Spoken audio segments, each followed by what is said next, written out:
All right, everybody, welcome to this edition of Behind the Bar. I'm your host, Danny Johnson, and Behind the Bar, as you know, is sponsored by RX Solutions. If you are underinsured or uninsured, go to rxsolutions.online for up to 75% on your next prescription.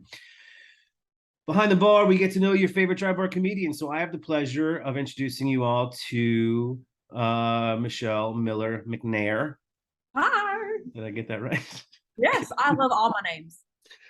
And her special Hot and Fresh just came out recently. A little cute story behind that. And besides that, you may know her from Nickelodeon's Mom's Night Out, or churches or comedy clubs or any venue that she may have worked. So thank you for doing this. Yeah, thank you so much for having me. I'm excited. I watched. I was so curious. I love the title of people's dry bar specials. So yours is Hot and Fresh. So I was trying to, I'm watching all these sets of all my guests or whatever, and you kind of try to find out where they got the title from. But I got it pretty quickly. But when you got the notification, like, hey, we want you to do a dry bar, you and I have been in the business for a long time. As a matter of fact, I don't know if you know this or not, on two separate occasions over the many, many years we've been doing this, I've talked to two different bookers on two different occasions who said to me, when somebody calls them, a client calls them, say, who are your clean comedians? They go, Danny and Michelle. Yes, same thing with you too. Yep. So when you got the notification to do it, how did you start, like, sifting through all of your material, right? And because you have like 25 minutes to do the special, right? You can headline, you can do an hour or more. So what was your thought? Because I know I was nervous as all get out. Like, this is going to be on film forever. What jokes do I do? What was your thought process around it? Knowing it was a live audience, I wanted to go with the jokes that had the best live audience reaction. Okay. So my tried and true jokes that I know any crowd in any state is going to love.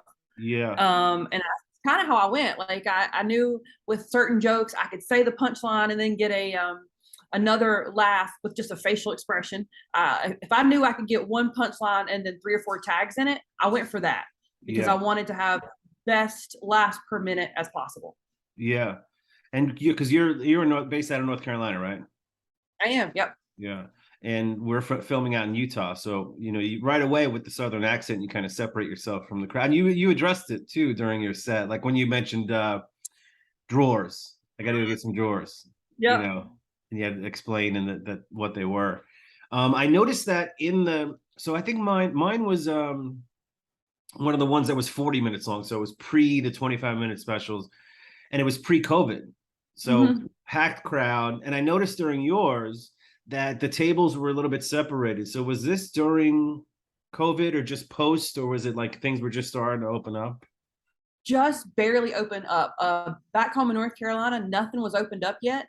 And so I'm like, I'm flying to Utah to do comedy for a room with no mask. You didn't have to wear a mask. And still couldn't do comedy back home anywhere. And so it was my first show that wasn't a computer show. Like, I've been doing the Zoom shows and stuff like that. And so not only was this like dry bar, but it was like post COVID, going back on the road to do shows, first show.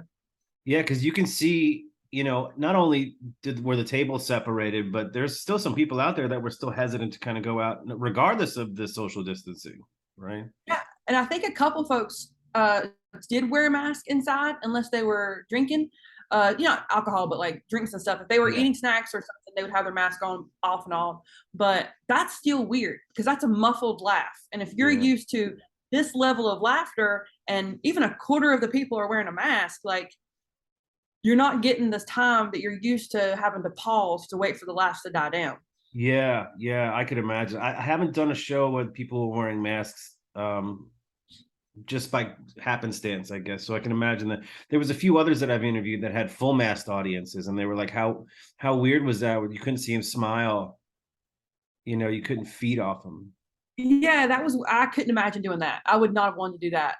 Even though it was spread out, it was a packed audience. And to come into a packed room after being at home by myself with my family, it was everything I could ever ask for it to be. I was so excited. Yeah, and so I know I had a wonderful experience, but talk to us about your experience with the folks at Dry Bar, overall. Well, everybody in that city is so nice. Like Yeah. from the time I got off the plane, everybody's like courteous and kind. And I'm like, I could live here.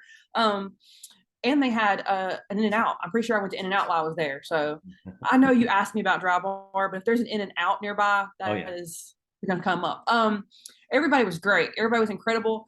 But they did change the format in our season. So there were 3 people on every show. Okay. So we did 2 shows that night with 3 of us each time. And I was the middle act, which I was like, sweet spot. Yeah. I was so happy for that. And the third person, which it's not like a opener feature headliner. It Right. definitely wasn't that. It was 3 headliners, and they had put up there was an opener who come on and did jokes before, so it wasn't like the first guy was going up to a cold room. He wasn't Right. at all. Yeah. And they did not let the room die down in between us, which was really great. Yeah. But the last guy was music, and not that you can't follow music, it's just a different For tone of the sure. room. Which when people have been singing songs and kumbaya Yeah. fire time, it's weird to come back and be like, just be still and listen to me. Yeah. um I was happy I got to do the sweet spot. Yeah, I loved it. Every bit of it was so much fun. It was super weird. It's always weird now to have a makeup artist and a hair person Yeah. do all that stuff. um it's not like I'm uncomfortable with it, it's just always weird for me. Yeah. Yeah. This is the first show. You're nervous. Everybody's nervous before you go on this thing. And so she's touching up my makeup before I go on. And I'm so glad they edited this out. But she put on this lip plumper stuff. Huh. And so as I went on stage, it starts tingling my lips. And I'm like, don't know what's wrong. And I'm the type that's, if there's something happening, I call out the elephant in the room anyway. And Right. so I literally had started talking about my lips were tingling and all this weird stuff with my lips. And I'm like, this is going to be a great special now. It's just 5 minutes of me talking about my plumping lips not working out. Yeah. But it wasn't in there. And so I don't know if they like cut clips from each one and put them together. Yeah. I don't know either, because they did two. I did two, right, with the longer special, and you kind of get to give notes like to the producers or director, whoever. And they said it might, they'll take them into consideration. But I firmly believe, I think they took my entire second set, because the first set, I mean, I've never been more nervous in my life in comedy than standing behind that curtain before the first time you're introduced. Like, Yeah. this is going to be recorded. I have almost no control over the editing. Yeah. And so my makeup story is, I got the bald head, and I said to the lady, I sweat a lot. And she goes, no, I got this perfect stuff. It's sort of new. It's 4K camera makeup. She's doing it all. She puts these layers on. She squirts my head with this mist and then puts another layer. She goes, you won't sweat at all. And she's right. My body sweated. You can't see, I have a dark shirt on, but my face, like if you watch my special and I have an itch on my face a couple of times, I just use my pinky nail because I don't want to smear the cake layer of makeup on. Well, and and I don't know that anybody ever talks about how you have to prepare your clothing based on your sweat level. Like Yeah. you have to choose the right clothes for that. And Yep. so I don't typically wear a jacket on stage, but I was like, I'm wearing a jacket just because if I start sweating through these clothes, it's not going to show. Like I could not have pit stains on this live special. I can't. Yeah. I every time I see a comedian with like a plain non-designed button-up shirt that's like light color and it's just the armpit stains, I'm like, how do you not know that's going to happen? Well, and I think some guys can get around it with like the special towel that they carry on stage and they like pat their. I cannot do that. Like a As preacher. a woman, I can't go up there and be like, "Oh, excuse me, I'm working Right. hard," and then like half my face come off with my makeup. Like, and I'm not like a huge makeup person, but I was like, "Oh, at least let's try contouring because that's supposed to make me look thinner." I don't know. I was. Yeah. Sometimes I joke about sweating on stage because I'm animated from time to time, but for the most part, I'm pretty low key. And I tell the audience that this is how out of shape I am. I'm sweating from using words. I'm not even big words. I don't know any big words. They're just words, and I'm sweating. It's funny. I don't know if you took clothes. Like they said, bring a couple different things. We don't know the backdrop. You don't know what. And Right. fashionable, or like I guess a girl should be, but I'm not. And so I brought these three random things. I knew enough about doing TV that you don't come with a lot of designs or plaids and stuff like that. Right. And then dark colors are slimming. So I knew that much. So I brought these three things in, and it's funny. I didn't realize I'm wearing the same color today. I like yellow, and I love bright colors. And so the background of mine was blue, and everybody was like, "You just did perfect." And I was like, Oh, "Yes, I wow. did. I am so good at this." I don't know Yeah. anything. I was just Yeah. there. I don't even know if I brought more than one shirt. I was like, this is what I got. This is in my closet. This is what I picked a dark color. I had to feel good in it. You know how it feels. You know, if you feel good, you're better on stage, you know, than you feel good when you feel good. Yeah, a few years ago, gosh, it's been over a decade now. I kind of got to, you know who it was? Michael Jr. I love him. Yeah. And so I was talking to him with a group of people one time, and he said, "You go on stage every time to have fun, and the audience will go with you." Mm-hmm. And that's always been like my thing now. I was like, I'm going to have fun here. Yeah. And I truly went into the nervousness kind of went away as soon as I got out there, and I realized, oh, the crowd's truly on your side. Yeah. Like they really came to have a good time. Especially that And crowd. yeah, they did. And the other guys were kind of nervous about being clean, but I mean, I'm not going to say anything anyway. So it was Right. super relaxing for me on that. Yeah, you when you hit the stage, you're very likable. I mean, you're likable in real life, but when you look at someone that hits a stage, you know, they're not always, you know, someone that's, I don't know, you know, I don't want to say likable, not likable, but when you hit the stage, people are instantly interested. I think that's a good quality to have. They like you already, you know. Yeah, I think it's funny. People are like, "Oh, I really love your character." I'm like, it's not a character. Like, this is Right. truly who I am. And Right. so my poor husband, people are going, is she like this all the time? And he's like, yeah, she really is, unless she's sleeping. Like that's Right. she's gonna be goofy. She's gonna have some wisecrack really quick, snap back every time, unless she's hungry, because then she's just mean. So Right, right. I'm more a little bit of the opposite. I think I'm more dry off stage, more low key. And like sometimes people ask me if we're hanging out with the crowd afterwards, you know, for an extended period of time, I'll eventually get, you know, what's wrong? I'm like, I don't know. I'm done. Like I'm done. yeah. My job is finished here. I'm just gonna And a lot of comedians are that way, and I don't think there's any good or bad. right. When I'm done, I'm done. Like I'm tired and I'm done, and I won't. Because sometimes after club shows, people will be like, "Why didn't you go hang out and chill?" Because I'm done. Like I've met my quota for talking Right. for today, and I'm Right. done. Not that I'm a different person. I'm just done. It's exhausting And too, which I mean, and which is why I don't like multiple shows in a night because your adrenaline is up and down. I used to do three when I worked for the Improvs down South Florida. It was 7, 9, 11, and that I would in the third show I'd call back to a joke I didn't do. I did it in the second show. I hate that. The funny thing is, some of the Florida shows, I could get away with it and be like, "Oh, it's okay. Half of you guys are older anyway. You don't even remember me saying it." Right. So, That's but funny. so there was one room.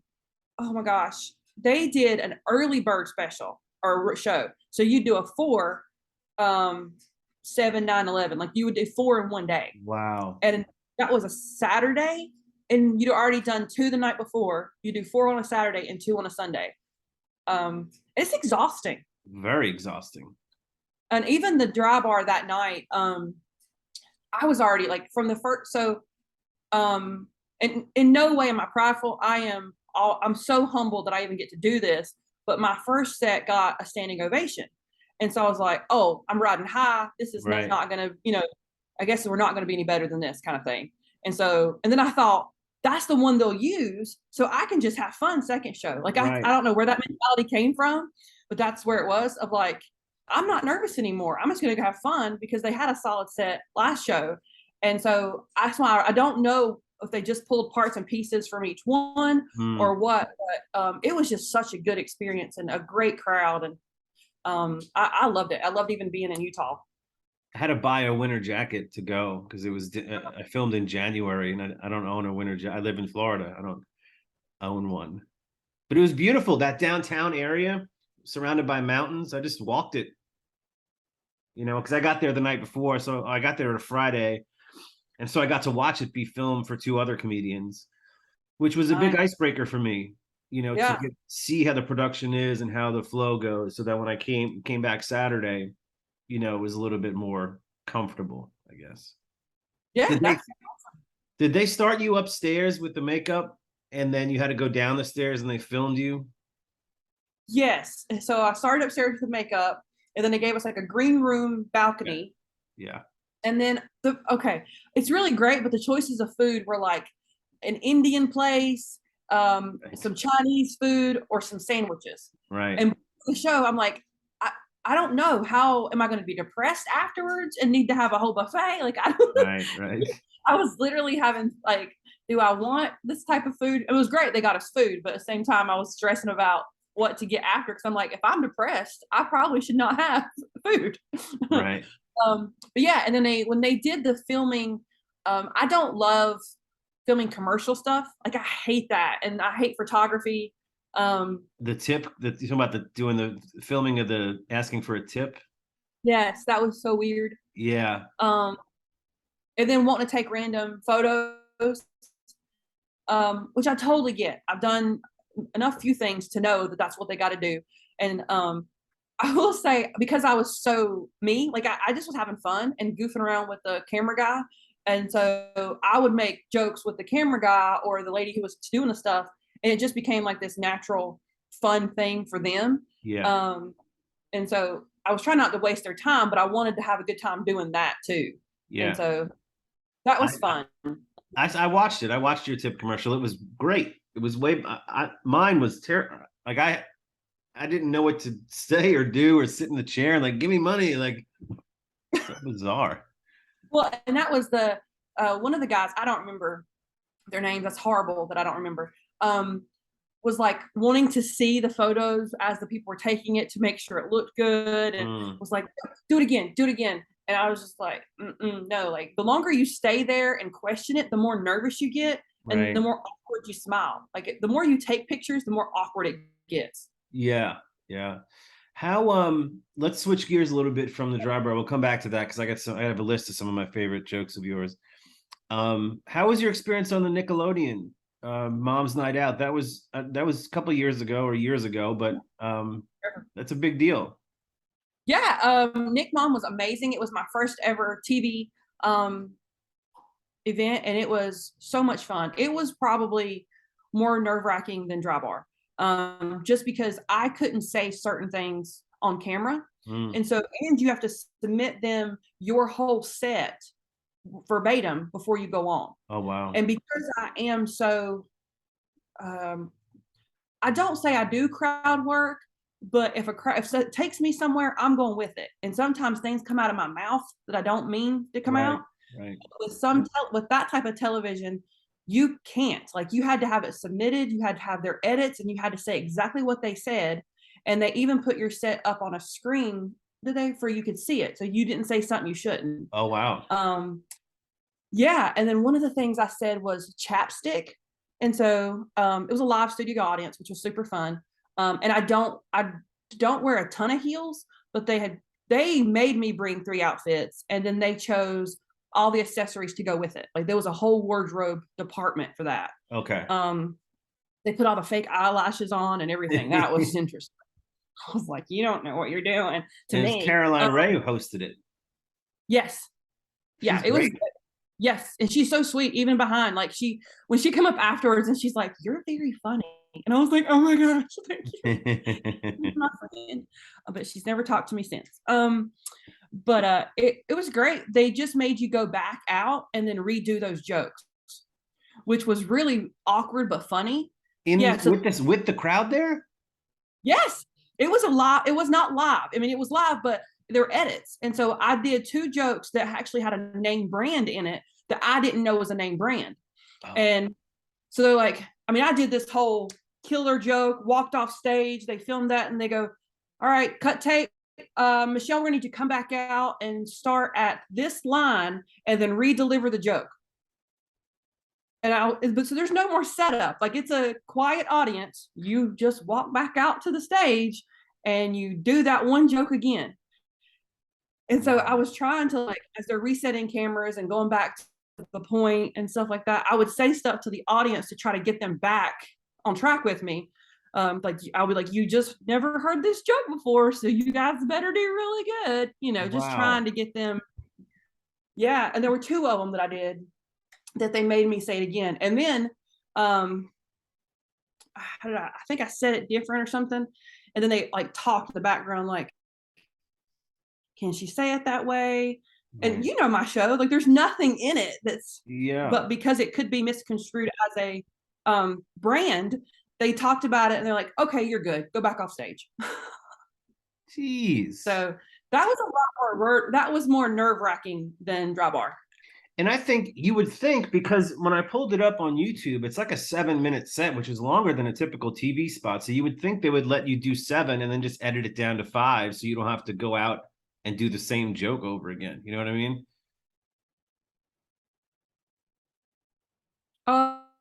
And the clip that we got, maybe, uh-oh, you're frozen. All right, how about now? Good?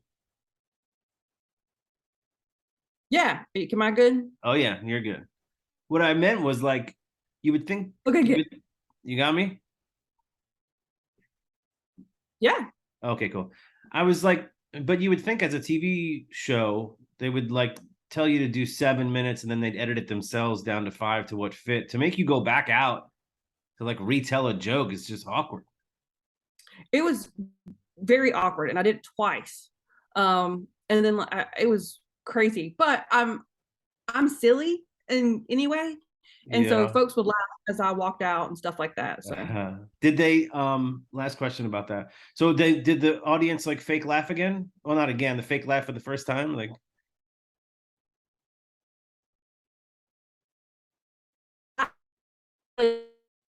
stuff in editing. But the audience seemed genuinely happy, like they were having fun with me. okay, good, good. That's just so bizarre to me. And I've worked with Caroline Ray. She's fantastic too. She's one of my faves. Um, your dry bar, I have a long list of my favorite jokes of yours. You there? And so it starts Yes. with Trailer Park Parents, right? Then you go a little bit. Did you really? I mean, and every joke we have is an exaggeration of the truth, or maybe it's the full truth, right? So did you grow up in a trailer park? Yes. Okay. And I know what was funny to me was that, because the picture popped in my head, you go to the audience, you say, I know when you think of trailer park, you think of like a how did you word it? Because the same way I pictured it, as a nice retirement, maybe not retirement, but like, those Mm-hmm. communities that are set up with the Mm-hmm. golf carts and the thing, and you're like, that's not where I grew up. No. It's so funny because people don't understand it at all. Like that's when they'll say your character is funny. Literally, my set when I started writing comedy, I went to a comedy club to do a class. I took my testimony that I was giving at churches, Mm, and it just because it was getting laughs, and then I put punchlines in it. That's literally how my first 5 minutes came about. wow. That's great. I mean, you have to, so you go from trailer park parents to your weight loss journey, which congratulations. And I know from experience that's ongoing. I don't know about you, but I yo-yo like you wouldn't believe. Oh yeah. Yep. Um, so here's some of my favorites. You talk about wearing the spandex to gym. I don't know if you refer to them as spandex or whatever, or running and the friction that occurs, and that you wore is it cookie dough or sugar cookie lotion? Yep. Yep. And when you said, I spit out my drink, when you said, who brought, you're on the treadmill going crazy, and who brought cookies to the gym and someone walked by you, is hilarious. I I love love, that joke because it's true. It's so true. I can't imagine. I know some gyms that put out junk food for you at the front desk. There's like cookies or candy or Oh yeah. Well, and I have jokes about it too. There used to be pizza Thursdays and bagel Tuesdays that's like at the Planet gym. Fitness or something like that. They'll do that. Yes. It's I like love Planet Fit. That's terrible, but I love Planet Fitness because you can always, because I have the black card, and I'm not totally not promoting them, but if they want to be a sponsor, I'm all in. I can get to a gym anywhere I want to go because they're all over the country. Is So I that do what love the that. black card means? You get to go wherever? Yeah. Oh, so Yeah. You can use any gym in any city in North America. wow. Okay. And that's just probably more than the $10 a month that they normally charge, right? For That's it? That's it. And with that, you get the use of their massage chairs, which, I mean, well, and tanning beds too, but I'm not. The massage chairs are like these full body table things you lay on, and a big wave comes under you and like massages you as you lay there. I would just go there for that instead of buying a Yeah, massage. that and Pizza Tuesdays. Yeah, that's why I went for a whole year. Oh, and your body cheering you on, that punchline killed me. So you talk about a tear in your pants and the friction and the cookies, and then your body, you hear the clapping noise, and that your body was cheering you on. That was very well done, well written and performed, and that made me laugh out loud. Awesome. Those jokes, it's funny because a few years ago, I was just like processing life, and I'm like, all the things that we're ashamed of and embarrassed of, I'm gonna Yeah. talk about that. Yeah. Like, I'm not gonna be embarrassed about this stuff, and I love it. And I think that's why people will join in, because by that point we're best friends. I've told you my deep dark secrets. Yeah. Yeah. And it's funny because my son is 16 and he said he would never do stand up because he doesn't want to embarrass himself. And I was like, well, the more real you are and the more We're real stuff frozen. you got me. We keep freezing. Yeah, there you are. Sorry. All right. But my son would, he said the more, he would be embarrassed. I know. I'm sorry. I don't know. Is that you beeping or me beeping?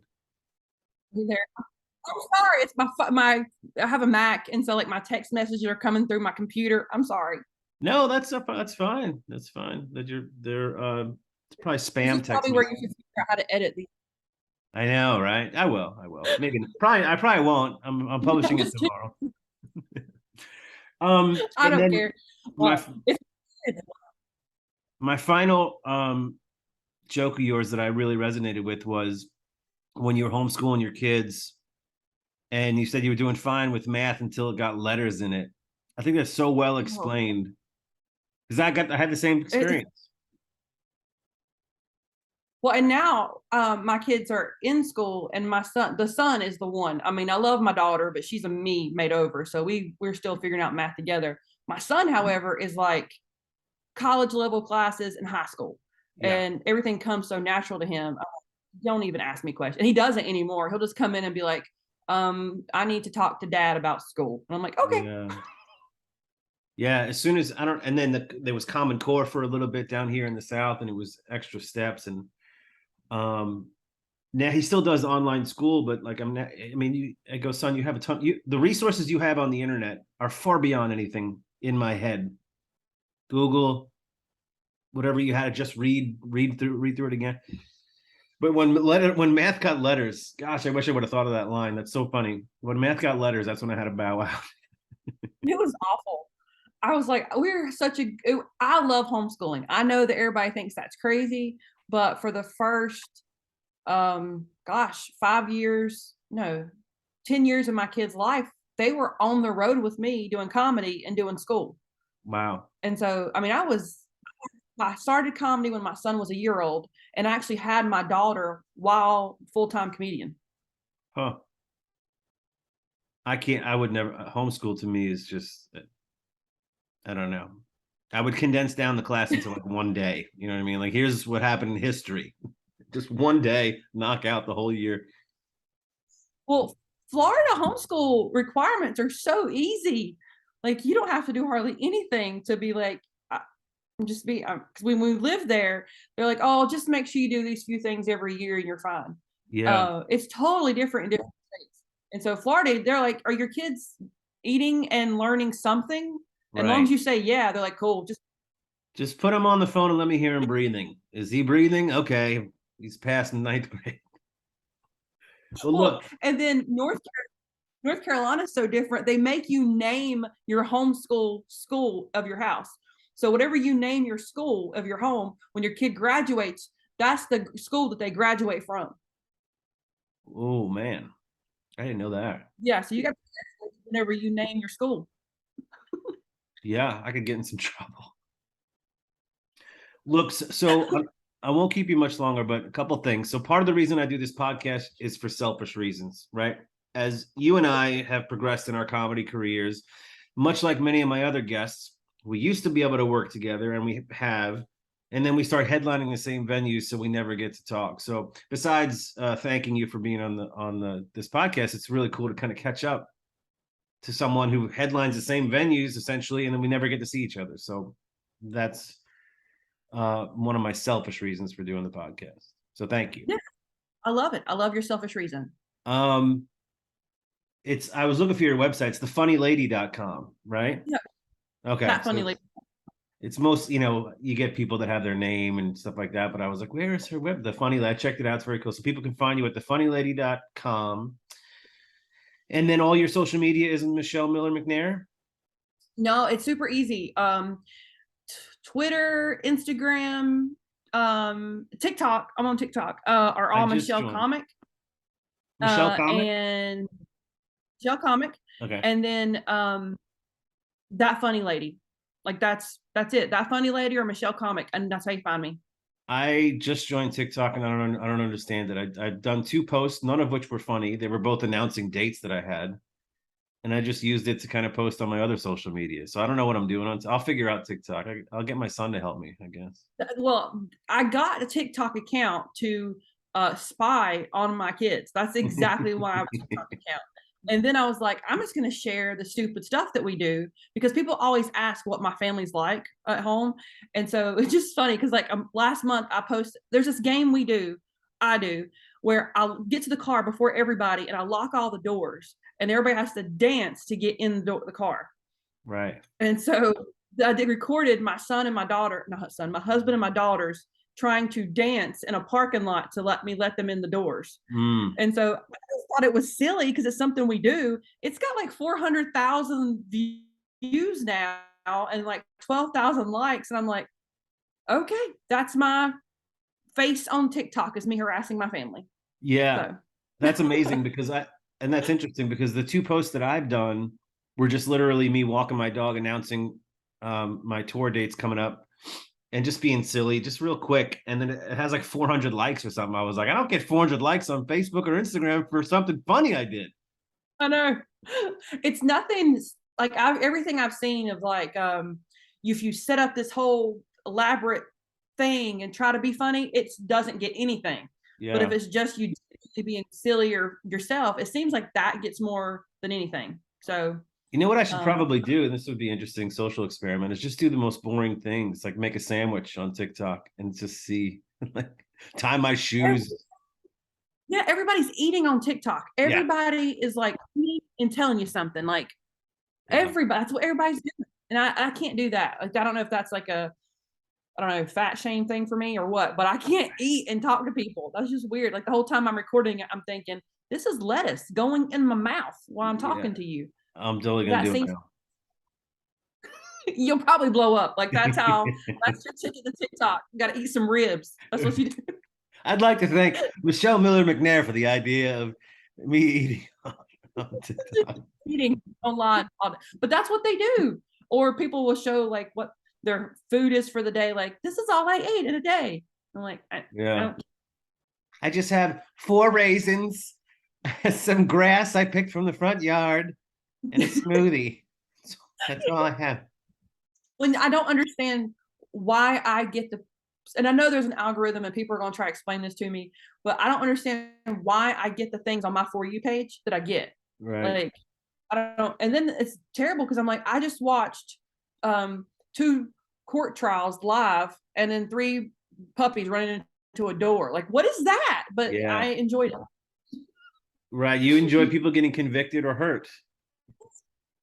It's the puppies, as long as they're not hurt. I mean, just a little shaken up. Most of mine is people eating stuff or making stuff and then people falling. I seem to enjoy that.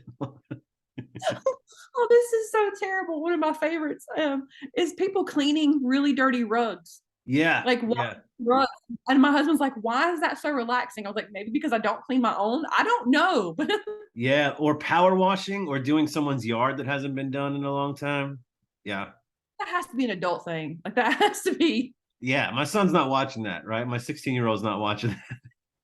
So you have a 16-year-old too? I do. Yeah, he's a man child.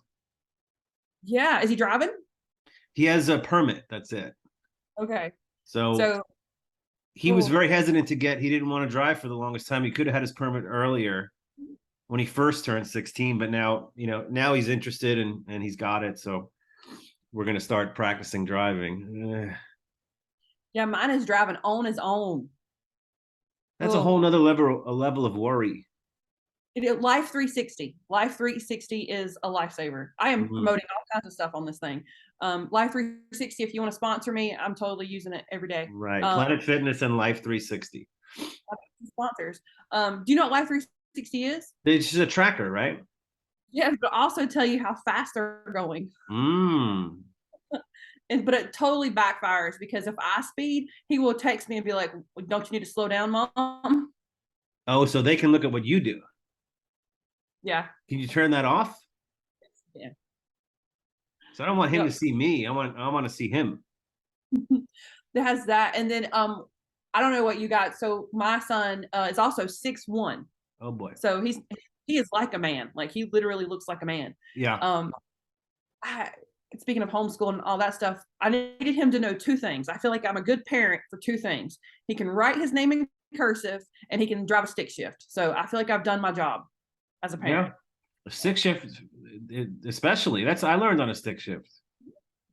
So we found a 2000 Mustang, and that's his car. Wow. Good for him. Yeah, he's gonna restore it. So I'm proud of him for it. And that's a what do they call they call that a millennial anti-theft device, the stick shift, right?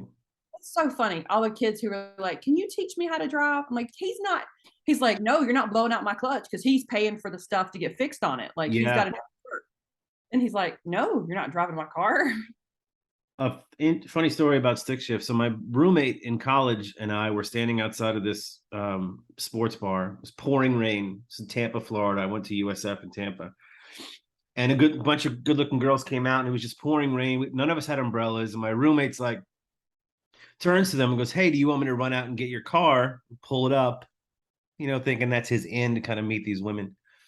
So he runs out in this whitewash rain, just pouring rain out to the back of the parking lot, and then you just see like brake lights on and off, brake lights on, and I turn to the girls and I go, "You don't happen to have a stick shift, do you?" And they said, "Yeah," and I'm like, "He'll be back. He'll be back." And he ran back to the in pouring rain and gave him back his keys, the keys, and like I don't know how to drive a stick shift. That's funny. Well, and they Yeah. don't make them anymore unless it's like that, sport mode in a fancy car. Yeah, that's like a feature now. Yeah. Well, that's when he went to do his driver's test the first day. I don't know what they do down there, but for the longest time, they didn't drive. They didn't make you drive your car to get a driver's license Mm. because of COVID, they couldn't get in the car with you. So as long as you completed the number of hours they required, you just got a license. Oh wow. Yeah. So when he went back in to get his license, they just stopped doing that week. So he had to drive. Oh wow. I have an SUV, bigger, newer car, and he hates driving my car. And so the first time he failed. So we went back and he's like, "I'm taking my car." And so it's a hot day. He has no AC in his car. So I'm laughing as this like little DMV workers like getting in his car and rolling down the window because he's got the little school to roll down. And then she comes back in and she goes, "That was an experience." And I was like, "I thought he failed. I didn't know what." She goes, "Most people don't have those kind of cars." And I don't know exactly what she means. I was like, "Are you meaning a straight drive?" And she's like, "Yeah, no, I'm impressed." And Wow. so he failed on the fancy newer car, but like blew her away in the old car. That's right. Windows down, her clipboard and papers are blowing all over the place. Because I'm watching, because I can't be out there. So I'm inside the DMV watching her get in and like roll the window down. Because it's old. It's an old car. Yeah. I had my first car was an 83 Nissan Sentra that had 140,000 miles on it from my stepfather. And it had like really thin, the doors were like, super thin. When you closed them, you heard like a ping, like an aluminum. Did it have the seatbelt that like went with you, like did that thing? No, another car we had, a Subaru did that too, where it choked you immediately upon closing the door. Like you had to be back in the seat before it got to you. Because if you couldn't be like halfway still closing the door, it would knock you out as it went through. It should come with a voice thing that says, "Get back." You just have to sit back. That was my first car. It was a Mazda in the 90s, but it like when you close the door, it would automatically send that seatbelt back. Yeah. And so sometimes I would like close it and be like looking down. Here comes the seatbelt pushing me back. I don't miss that at all. Right, people questioning you to make sure you're okay. Are you safe? Are you fine? Like, you're getting hurt? Like, yeah, my seatbelt is abusing me. I can't. I'll never forget one time I did something really stupid and it like made a mark like down here through my forehead. And I didn't wear makeup at all in high school. And so like I come in like this mark down my forehead. This is before Harry Potter and stuff. That wasn't cool. And they're like, "Are you okay?" I was like, "No, my seatbelt took me out on the way in today." Like you. That's hilarious. Well, look, people need to watch your special Hot and Fresh. My apologies for the technical difficulties where we kept freezing, which was interesting to see, and how you froze or how I froze on the screen, which is but I'd love to have you back on, and I look forward to the continued success of your Dry Bar special, and I appreciate you doing this podcast. Yeah, I hope I get to share stage with you soon sometime. I really enjoyed working with you. That would be awesome. And hang out here for a few minutes when we're done recording. We'll chat for a sec. Sure. You've been listening to Behind the Bar with Danny Johnson on my silly radio voice that I use during the closing. Thank you, everybody.